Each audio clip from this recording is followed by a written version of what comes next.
Good evening out there in Radio Land. We are getting ready to start our January 17th public hearing. And so we're just going to get this radio show started, and we'll turn over the mic to Mr. Alvis, our board chairman.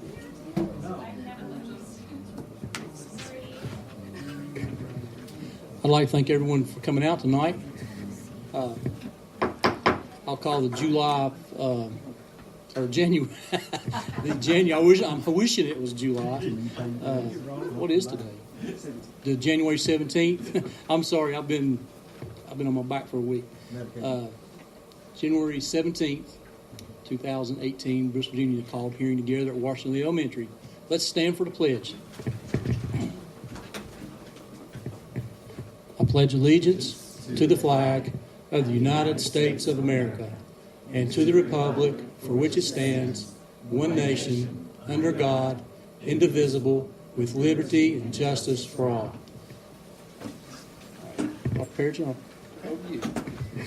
All right, so I know that it probably seems like that the sound system is overkill because it's a very small room. However, we are broadcasting our public hearing live tonight we have a Virginia High School Bearcat radio station online, and so we are broadcasting for folks that couldn't be out.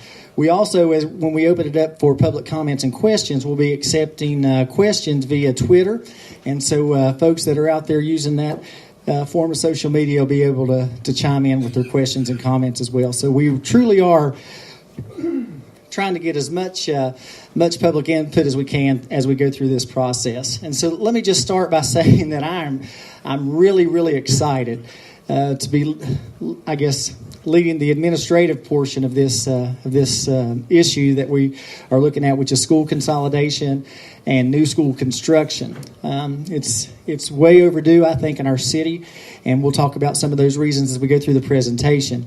But I'm also sensitive to the fact that when you start talking about school consolidation and building a new school, there are a lot of issues that maybe aren't so exciting for folks. For example, what's going to happen to our building, the building that's in our neighborhood, if you close down our school? Or what's going to happen if you build the new school in our neighborhood and there's going to be an increase in traffic as a result of that? So our board has been very interested in hearing what the public has to say so that they can make a well-informed decision as we move forward through this process. So this is the third in a series of 4 public hearings. We're doing this not because it's required by the Code of Virginia, because our school board feels that it's necessary that we get input from folks in our community, from folks that work in our division. So regardless if the Code of Virginia says we have to do this or not, our board would have done this regardless. As I said, this is the third in a series of 4. We will have one more public hearing tomorrow night at Stonewall Jackson. We've already been to Van Pelt and Highland View, and it's very interesting to see the different comments and questions we had at those 2, and I'm sure the questions will have their own flair tonight as well. And we're not going to get the full screen. Something happened with our projector move, maybe? No. It showed up right earlier. But anyway, Highland View is our oldest elementary school, and it was built in 1937. In fairness to Highland View, the picture that's on the screen shows the new wing. It was built in 1948, so it is a little bit newer. In 1937, Franklin Roosevelt was the president. I don't think that too many people in this room remember that. This was a very popular car in 37 when that building was built. Can anybody recognize what that is?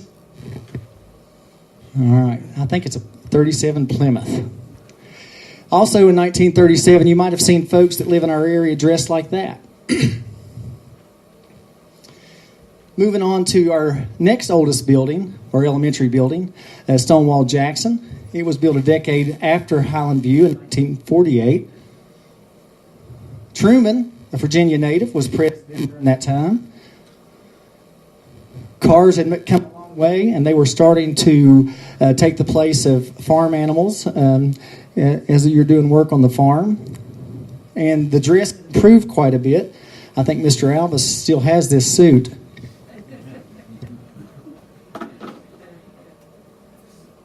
And for those of you who've been to multiple of these, I'll try to change my jokes up a little bit as we go through. Nobody wants to hear the same joke over and over. Then Washington Lee. The building that we're in now, of course, was built 20 years later in 1968. Lyndon Johnson was president during that time. The Dodge Dart was a pretty hot car, which I wouldn't mind having one of those. And the clothing, I don't know if it improved or not in that time frame. And so you may ask, what people wore and what people drove have to do anything with school consolidation or building a new elementary school?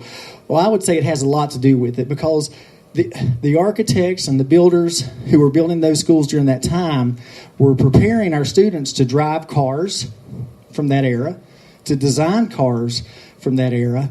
And it's my suggestion to you is that our buildings aren't ready to prepare students to build 21st century cars or design 21st century clothes. And so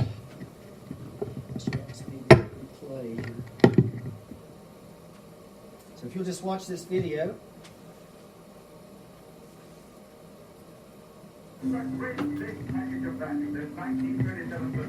For more than a century, cars have largely stayed the same. 4 wheels, an engine, a steering wheel, and a driver. Human and mechanics. 3 weeks ago, we bought another Ford. Dave has it all to himself. And I now have the ranch wagon all to myself. It's a whole new way of life. The marketing set up a relationship between car and driver. Car ownership meant status and freedom. Free to be the guy you wanna be. Free to be the girl you're gonna be. But that relationship is about to end. Cars are divorcing their drivers.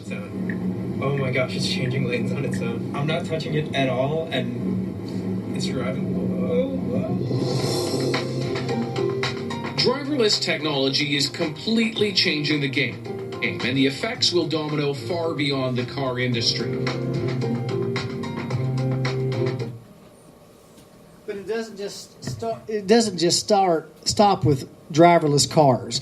We also have high-tech clothing that's starting to come into our culture as well.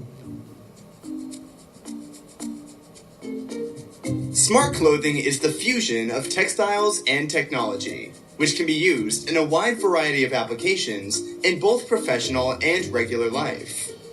Some of these fabrics gather energy from the environment by harnessing vibrations, sound, or heat, reacting to the input. Performance-enhancing smart textiles can measure and report vital signs for patient healthcare, fitness training, or the handling of hazardous materials. So what the point I guess that I'm trying to make is that we're trying to prepare our students for that world. We're trying to prepare our students for the world we just discussed in these buildings.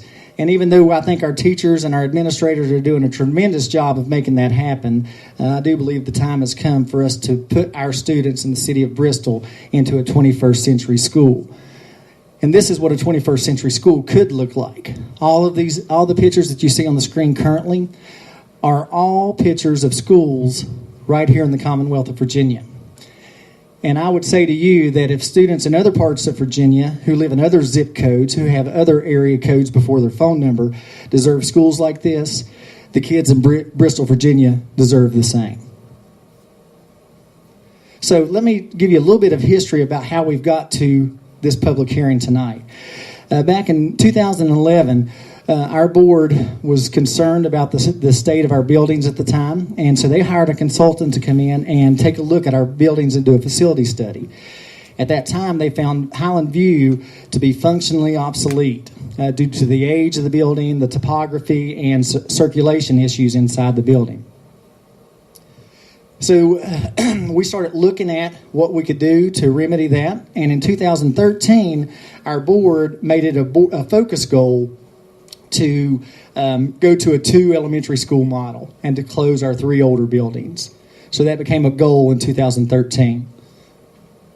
So that takes us to the current status of our building. What exactly is going on? Why do we need to look at doing some new buildings? And so we'll start out with Highland View, which is the oldest.